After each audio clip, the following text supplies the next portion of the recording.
नमस्कार सांग माने गाई गाई गोटे एमती प्राणी जहाँ को आम माँ रो दर्जा देचु पुराण शास्त्र रे गाई को माँ गौ माता बोली गाई पूजा जाए किंतु वर्तमान गाईर परिस्थिति कौन।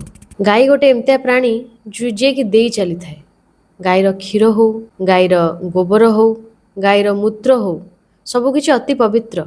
गाँव रे एबे मध्य गाईर जो गोबर रे घर सबू लेपा जाए एवं गाईर गोबर साइंटिफिकली प्रूवेन घर को बहुत ठंडा मध्य रखे।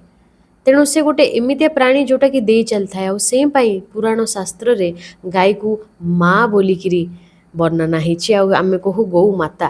किंतु वर्तमान गौ मातार कंडीशन कौन परिस्थिति कौन मनीष वर्तमान कौन पाई गाई रखुची से खाली निज लाभ पाई गाई रखुची से खाली गाई ठू क्षीर पाइबापी गाई रखुची आ जिते से गाई बुढ़ी हो जाऊँगी ताको बिकी दौची बा जदि से गाईटा क्षीर आउ दे पारुनी ताको बिकी दौची तापर से बिका ହେଲା ପରେ गाईर अवस्था कौन होची कुआडे जाऊँची सी कौन सेटा से मनीष देखुची।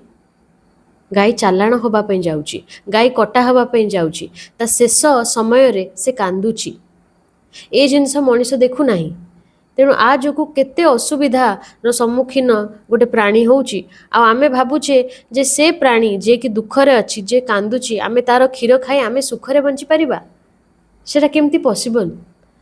किंतु आमे ये सब कथा भावुने डेयरी इंडस्ट्री कथा आमे भावुने जोटा कि प्रतिदिन गाई को एते खराब भाव एक्सप्लॉइट करूची। यूट्यूब रे आपण कोनोसी डेयरी इंडस्ट्री रो वीडियो देखि दियंतु इंडिया रे सेमती बहुत लोक ये करछन जे डेयरी इंडस्ट्री रे माने जो गाई आमे जो क्षीर पैकेट सब खाऊचु जो सब डेयरी फार्म्स रु सेगुड़ा आसमिति से माने गाई को रखुचंती। बहुत कम डेयरी फार्म्स अच्छे जो माने गाई को गोटे खोला जगह दौरान भल भाव बंचापी जगह दौरान। तेणु आम कौन करुचे प्रतिदिन आम देखु सहर रे गाई गुड़ा खाली बुलिकी प्लास्टिक खाईकि पेटरे जंत्रणा कष्ट सहीकि मरुंट। ये किछि दिन तले मु देखिली गोटे गाई रास्ता रे दीर्घ निश्वास नौथुला शेष निश्वास तार अति कष्ट रे थिला निश्चित पॉलिथिन तार पेट भीतर चोक कर देथिबो एवं किछि समय पर ता प्राण छाड़ी गला।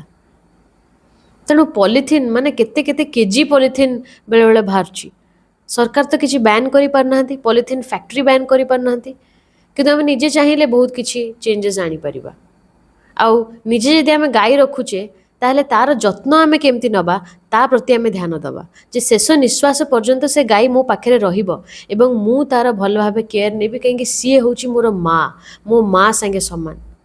जदि गोटे पिलार माँ मरी जाए छुआ जन्म बेले गाई क्षीर खाई से बंची पारिबो से माँ। बंदे उत्कल जैनी जय जगन्नाथ।